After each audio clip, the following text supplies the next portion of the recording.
there guys, my name's the Reaper and today's video is going to be a look at the Alpha of Fictorum. So firstly I need to stress right from the start of the video, this is not a review or first impressions, which is what I normally tend to do for my videos. This is the very early alpha stage of this game, the Kickstarter's only just gone live, so I need to make that clear to you. So Fictorum, what is Fictorum? It's a really interesting single player RPG where you play as a mage, so you've got to kind of develop your character, get new spells. But it's got a very almost unique spell weaving, it's called spell weaving in the game. It's a spell customization system that allows you to manipulate your spells in a certain way to get certain desired effects, which is very, very interesting. I do also need to preface this video by saying this is not a paid promotion.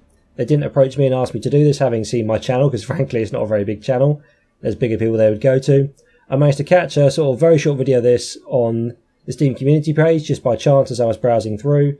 I kind of found the website, found the Kickstarter page, and I just sent them an email saying, do you mind if you just send me an alpha copy of the game just so I can do a bit of footage on it so I can make a video of it? And they very kindly agreed. They sent me a copy of the game, but in no way was I paid or even approached to even do this video. So I just thought I'd make that clear just for the sake of objectivity. So, as I said, really interesting single player RPG. So you're playing around with spells and you've got a really cool spell customization system. So what I'm going to do, I'm going to have a brief cut. I'm going to jump into my map view now, my main character. Okay, so this is the overworld screen and you're represented by this kind of pink wizard marker here on the map. So this is the island I'm currently stationed on. And you can see the pink lines represent any of the islands I can currently move to. So the overworld area is kind of a turn-based system. So I can go to any of these islands, and if I hover over an island, it's going to tell me with those additional lines where I can go from there, which is quite nice. If you want to move to a certain place, you can decide, ahead of time which islands I can move to from that. So if I go to the small one here, I can connect to any of these four. If I go to this one in the centre, I've got quite a big area. You can go backwards as well if you wish to any of these connecting islands. So I've got quite a few different options. Basically, the kind of basic premises of the game is Fictorum. The Fictorum are a kind of race of wizards that have been wiped out by the Inquisition, who you're fighting in this game, and you are kind of the sole survivor of the Fictorum mage group. So basically, you're out for revenge. You're trying to chase down the Grand Inquisitor, who is the leader of the Inquisition. And you see this big red, this island over here looks like a volcano in the top right with a big red beam coming out of it. You want to basically go across the map, going right, so from left to right. You want to land on that square, you want to hit next region. So in the bottom right, you can see I'm currently on region 3. So if I go over to the right, as I go through fights, go through different islands, get to the end, hit next region, I'll then move on to the further region, and then I'll go back starting on the left-hand side of the game. So like reading the pages of a book, left to right, get to the next region, and you get far and far enough. Eventually the idea is you get through so many regions, eventually you get to the end of that one, and you fight the Grand Inquisitor. Actually, the Inquisition are represented both in the fights on the islands, where you get into, you'll be fighting enemies of the Inquisition. And again, they are represented by this big red wave that's approaching from the left here. So you see where these kind of lines are here that are crossing through this kind of tower here. So the sort of thicker line here represents where they currently are. And once I've made my move, the kind of more faint line here that's going across is going to represent where they're going to move to once I make my move. So once I've clicked to decide which island I'm going to go to, I'm going to move, and they're going to move forward to that line that's currently slightly faded. It's going to demonstrate where they're going to be after I make my move. If you get caught by the Inquisition, as in the sense that if you deliberately move back to, which you can, or if they catch up to you just by you miscalculating, even though you are where they are going to go, it's not an instant failure state, which is nice because that would be a little bit cheap. However, things are going to get much more difficult. I didn't get any specifics, but basically it was, I think you don't get any loot, and it's basically going to be much, much more difficult in a fight. So basically the idea is, unless you fancy a challenge or you make a mistake, you want to avoid the Inquisition here. Basically gives you a way of the need for a progression, the need for you to move across the map to avoid this big wave. But if you are caught in it, it's going to be difficult, but it's not just going to give you an instant failure state, which would be a bit annoying. If you die, you're going to get basically a brief summary of all your exploits and how far you got, and then you're going to have to start out from scratch. So basically this is the overworld map, so I'm basically going to move to this island here, which gives me a lot of options, although you don't really know what you're going to come across. So I'm going to move forward, and as I've said, the Inquisition wave is going to move up to where I said it was. So in this case, we didn't encounter any enemies, or we didn't encounter a situation where we had to make a decision. So I'm just going to read out, on his walk through towards the nexus in the area, the Fictorum noticed something glinting in the grass along the side of the road. A small magical ring sat amid the green blades. His eyes shifted from the ring to his surroundings. Looking around, he saw no one in sight and decided to take the ring as his own. So I found quite a nice little ring there. which probably brings me on nicely to the inventory system. So that's the inventory system. So as you go along, you're going to pick up spell tomes. So when you start the game out, you're going to get one basic spell. I went with Fireball because it's by far the most fun. But as you progress, you're not going to be limited by only sort of fire spells, or only ice spells, or only lightning spells. So you start out with a fire spell, a lightning spell, and an ice spell, and a bit of spell weaving technique, which I'll show you in a minute. As you go on, you're going to pick up items which allow you to customize your character. You're going to give you a few different stat bonuses, and you're going to pick up new spells as well. So I managed to pick up a ring there. So I think I'm going to equip one of these rings. So I'm going to get rid of this completely rubbish nondescript ring, and I'm going to get this nice ring I found with loads of stamina and a few different bonus ice resistance in there as well. There are enemy wizards you'll be fighting in addition to kind of regular soldier types. So I didn't encounter a fight there. I'm going to go down here because this tower shaped thing here is a shop, and if I go to that island I can buy some stuff, buy some new spells, runes, sell my gear that I don't need. And also, these are the only places that I'm currently aware of where you can regenerate health. You don't take a lot of damage in the fights, but every damage you do take is permanent, which is why you can see my health bar in the bottom left is only part way full. I took a bit of damage in the last fight, and I'm going to need to get to one of these shops to pay to get healed. There's no health regeneration. Basically, the idea is you feel very powerful because when you take damage, you take very little. You can normally blow up most enemies fairly easily. You might take a few hits, but when you do take hits, over time they're going to stack up because you've got no kind of regular health regeneration. So I'm going to make my way towards this shop. Inquisition going to move forward slightly. And in this case, we haven't immediately encountered enemies. Sometimes you'll just have to go into the option of getting into a fight. But I'm Tim the Enchanter because I can summon fire without smoke or tinder. Flint or tinder, excuse me. Anyone knows that Monty Python reference, I'm Tim the Enchanter. Surmounting a large craggy mountain of Aragath, Tim spotted the jagged mouth of a cave in the face of the mountain. I'm just going to ignore it in this case. Let's go to this island so I can then go to the shop afterwards because I'd like to get into a fight and then go to the shop afterwards. In this case, still haven't caught up with a fight. This guy's asking for my help, so I can try and help him out. So let's see, what does he want? It's my daughter. She was murdered by a cowardly hand of the Inquisition. I was on my way to confront them and have had a bit of a rough time. I'm just a farmer. I'm not even sure what I mean, so I can decide to not help him, or I can decide to help him out. Let's help him out.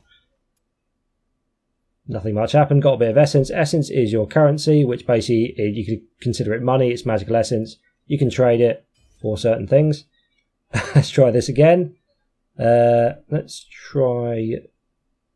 Thing is, I'm going to need to go to the shop now. Actually, I'm going to have to avoid it. I'm going to try and go for that one. So maybe we can get up here. Come on, I want to fight. Here we go. There was no miasma spawn, but it didn't stop the corrupted from pushing through the mist. The residents of Rintar had grown complacent, believing they were safely nestled in the mountain. Unbeknownst to them, they faced two threats that day. So basically, in addition to the Inquisition, you've also got to fight the corruption, which is another force spreading. So the Inquisition manifests itself in basically soldiers and wizards, and the corruption are basically more kind of sort of humanoid monsters. They'll be charging towards you, trying to rip you apart. So this is the combat screen. So basically, you've got your up to 4 spells. So I've got Fireball, Flamethrower, Frost Spear, and Lightning Bolt at the time. So you start out with 1, I've got up to 4, you can trade these out, and you also get Blink, which is your Q spell. If I hold that down, I'm going to teleport quickly to wherever that is. You also get items, so in this case my E slot is my mana regeneration item, so if I hold that down, I'm going to quickly regenerate mana. So let's blink up here, let's try and get into a fight, and we can show off the very interesting combat. So there's some of the corrupted going along there, heading towards me. So the basic spell system is, I've got Fireball equipped right now. If I hold that down, the longer I hold it down, the more mana it's going to burn, but if I lob that, that's going to lob a Fireball, and that's going to blow people up. But the real crux of the game is a spell weaving system. If I hold down Fireball and then hold right click, time is going to slow right down for me. I've got several runes I can choose from. So in this case, I'm going to go for a high velocity and a high explosive shot. So you saw the radius of the Fireball get bigger, and it's going to do more impact damage and more damage again. So you can see high velocity allows me to throw it further and faster. In this case, my Fireball. High explosive is going to make it do more damage. He's still a bit tough, this guy, so we're going to go back. And we're going to hit him with a little basic lightning bolt. There he goes down. And again, I'm going to try again with lightning bolt. Just throw a regular lightning bolt. Or I can chuck a few different ones out. So with lightning bolt, you can customize these for each individual spell, which is lovely. High explosive is just going to make it do a bit more damage, slightly bigger radius. And manifest, which is quite a nice little one I'm going to go with here. So I'm going to throw that lightning bolt towards my enemy. And because I used manifest, I decided to weave manifest into that spell. That lightning ball is going to persist there. So if there's any enemies that remain in the area too long, they're going to take extra damage as well. So the idea is you can customize each of your spells to tailor a specific need. So if I'm facing one really big enemy, I want a Frost Spear. So this guy here, I'm going to go for Concentrate and High Velocity again. These are the 2 runes I got for this. Concentrate just increases the damage. High Velocity is going to increase the velocity, makes it easier to hit him. And it's going to make me throw it further as well. So I'm going to take him out with a nice big charged Ice Spear. And since we've come rather conveniently to the village area, I'm going to demonstrate something else. I'm going to get a Fireball. I'm going to select High Explosive and Multi-Shot. And what I want to do is this. Every single building is fully destructible. Excuse me, I just killed this man. Every single building, you can chuck whatever spell you like at it. Completely destructible maps. This terrain is actually solid as well. So if I walk up to it here, this is actually going to block my path. I'm very impressed by this. It doesn't just kind of evaporate or slowly fade out like you get in some games. I want to blow this church up just because I can. You can be a complete dick in this game if you want. Goodbye, clock tower. Oh, that wasn't very impressive. Let's try that again. That's just multi-shot it, why not?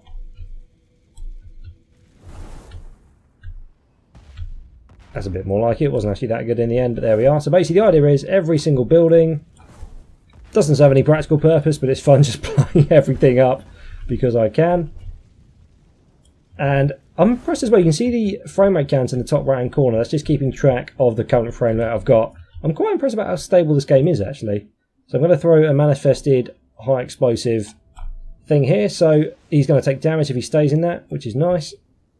So basically if you've got a big group of enemies running towards you, hit the guy at the front and his mates behind him. If they run forward, they're going to take damage if they try and run towards you. So as I was saying before, I was rudely interrupted. The frame rate, pretty consistent, a little bit low, but remember this is a very early alpha, so I think it's pretty stable considering. But I was very impressed just with how, I thought when you'd be blowing these buildings up, the frame rate was just going to tank until kind of all the debris settled. But if I blow that building up, the frame rate isn't really affected that much. I'm very impressed about how consistent the frames are, at least on my system. I can't speak for everyone. I mean, look at that, I blew up that entire building. There's active kind of terrain's been scattered everywhere. These actually block your movement, as I've said. I have to walk around that. I can't walk through it. But the frame rate seems to hold pretty steady. I haven't noticed any unreasonable dips in frame rate. Well, they would be pretty reasonable anyway. Oh, I'm being attacked. That's not good. Let's run away. I'm going to blink out of range. That's what you get for not paying attention. So let's try and manifest again, which is always useful. Manifest high explosive. We're going to hit kind of the ground here. That's going to manifest, so that's going to take them out because they stayed too close. And let's try a concentrated flamethrower blast on this guy just to take him down. So you can customize all these spells as you like. So as I've got a certain sort of, you get 3 runes set for. Do you mind? Thank you. You get 3 runes maximum set for each spell. Don't have to have that many, but 3 is the maximum. So basically, we get 1 spell to start with. In this case, I started out with high explosive, multi-shot, and high velocity on my fireball. You get 3 runes with your default starting spell, and you can customize the runes that come with it. What's this guy doing in the tree? Trees explode when you fire lightning at them. What are you doing? Ragdoll physics and everything as well, which is nice. Let's try another manifested lightning bolt. I'm enjoying this. So I chose to put manifest on these. You can switch these out how you like. Some of them are restricted. Some of the runes are restricted to certain spells or certain spell types. So projectile spells or sort of fireball-y type spells or maybe instant cast stuff. So there are some restrictions on the runes, but you can customize them pretty much how you like. So maybe I didn't want to have multi-shot and high explosive. I could switch multi-shot out for, say, persist, which means when I throw the fireball in that area, I'll get an effect similar to manifest in my lightning bolt that you saw. So maybe I can have a fireball that's going to set the ground on fire after it goes off, which is a nice way of protecting yourself. So you aren't limited to these particular 3 runes per spell. You can customize these however you like by buying whatever runes you like. There are certain restrictions, as I've said, on certain spells. But other than that, you're pretty much at liberty to choose what you want to put on what. It's personal preference. I say I just like having multi-shot. It's just fun sitting at the top of a hill and bombarding an area. Even just to blow buildings up, I can just sit out of range, chuck fireballs at long range, just bombard. I'm never going to get tired of this. Let's try a frost spear on this guy. High velocity. We took that pretty well. Not again though. As you progress to exit the level, you need to find this nexus here, which is that sort of pink thing, but it's currently surrounded by a shield because of these shield towers.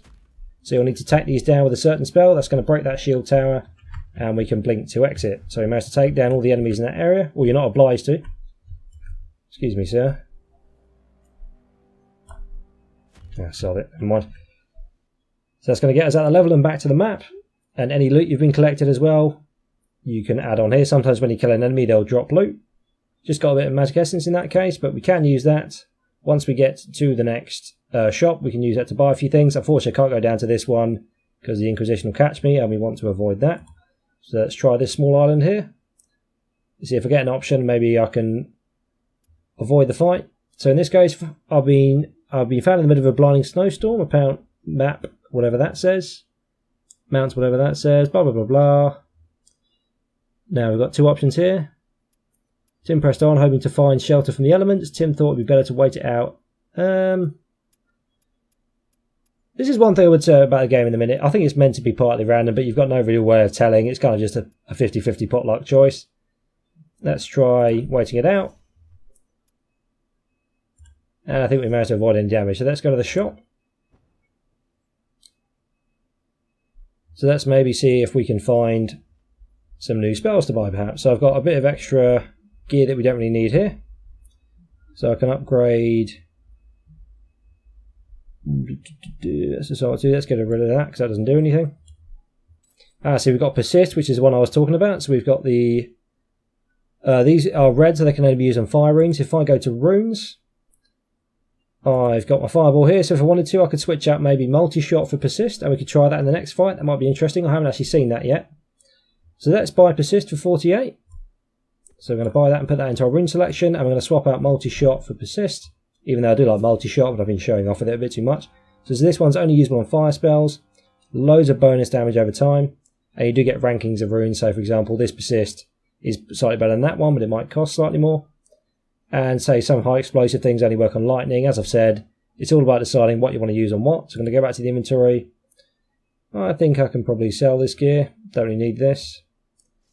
And I've got a duplicate of lightning bolt, so I don't need that either. Maybe we can buy an amulet or a new necklace. There we go, 23. We can buy an amulet there. That's going to give us some more health and some more mana, which is nice. And I'm going to spend a bunch of essence healing up. So you see, it's quite expensive healing up, so you've got to be careful about watching your health. You have a lot of it. The chance of you going down from full health in a single fight are slim, but you've probably got to be careful all the same. I don't know what this yellow node is here, so let's check that out. I'm not actually sure what these do. It was a cold night that Victoria arrived at a small village. The lights in the Dancing Bear Tavern were bright and the patrons were loud and rowdy. Surely none of them knew that some of those among them were in fact murderers. Blah blah blah blah blah. Every patron remembered that night that Tim came for vengeance. Maybe we're going to start spawning out in the tavern. You don't always spawn on the outskirts of an area, so we might spawn directly in the tavern. We'll have to immediately kind of drop a spell to defend ourselves, but we'll see what happens. No, we are on the outskirts. We've got a slightly snowy area this time. But also, again, just because it's early access, well, early access maybe not the right, just because it's in Kickstarter and a very early alpha, I should say, you do get a few repeat environments. As I've gone through to the third region now, occasionally I have seen this area before, just because it's the early sort of alpha of the game. They haven't had time to develop a lot of the areas yet, but that's something I'm going to see developed in time.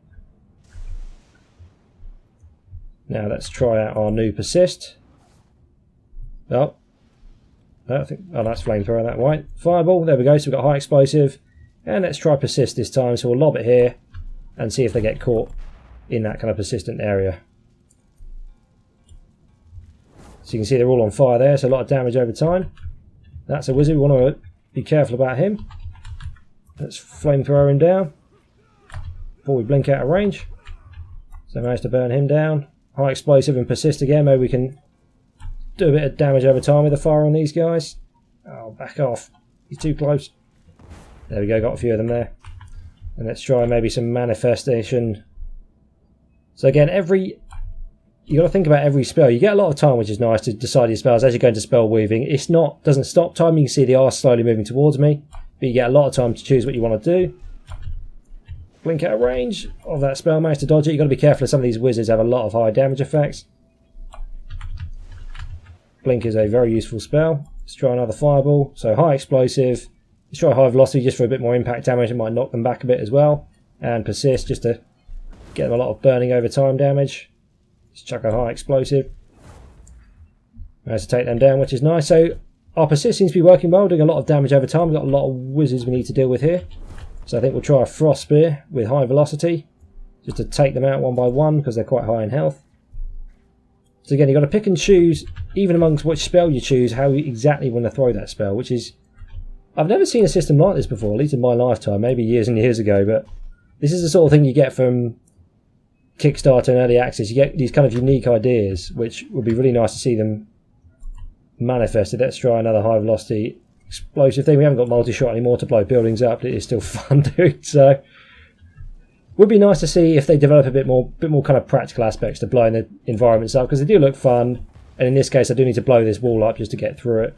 But it would be nice to see, say for example, me blowing a building up and have the rubble collapse on an enemy. I haven't been able to practically use that for my advantage yet. So the blowing up the buildings, unless it's in a case like this wall where I've had to blow up a wall to get to the next area, I haven't really seen a practical use for blowing up these buildings, although it is good fun, which is always nice. High explosive and persist again. Let's try and hit a bunch of them at once. Let's get out of the way of that mage. There's a lot of them here. Let's go high velocity as well. Let's combine all three to get a high impact attack.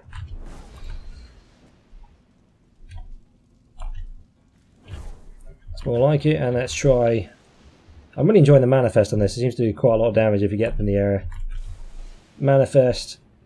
High velocity as well, just to a bit more impact damage. These guys have really taken a hit. So the enemy seems to get stronger as you go into the higher regions. So they might be a bit easier starting out. There are 3 difficulty levels as well. Ooh, nearly got me there. See if we can blink on top of this building.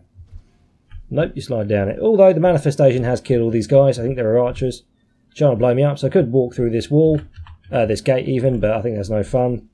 So let's just blow it up instead, because that's far more interesting. Blow things up.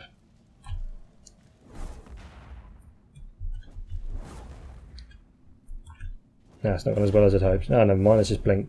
Let's blink over it. Hey, I'm on the wall. And now these guys can't actually get to me as well, so let's try... We'll do a manifested lightning bolt, and then we'll flamethrower the ones that make it. I think that'll be fun. There is a very slight amount of fall damage if you fall from really high heights. If I'm going to hit this guy at the front, any of his mates to follow should be caught in that, so they're taking damage as well. That's going to move on. And let's have a super concentrated... high explosive, close range flamethrower. Got an item there. You saw that sort of purpley blue mist. Mist? It's not a word. Mist. Move up a bit. Excuse me, sir. Do you mind dying? Thank you very much. Nice to deal with them. So I think hopefully I've adequately demonstrated the combat to you. So let's just blow this guy up. We'll find the remaining shield towers and we'll see if we can get out of this area. So there's one. I think they're all probably in the town. A few more guys to deal with. And you can as well just spam them if you like, just because why not. And that's Frost Spear, this pesky mage. And let's go for concentrated flamethrower on this guy. Go down, please ladies, thank you. Oh, you hit me with a spell. Of course, I set fire to the building while I'm at it. Oh, I see the other mage there was trying to blow up and get through me. Let's deal with him. Where is he? What did we get him? Let's just blow everything up just to be sure. If you're in doubt, blow things up.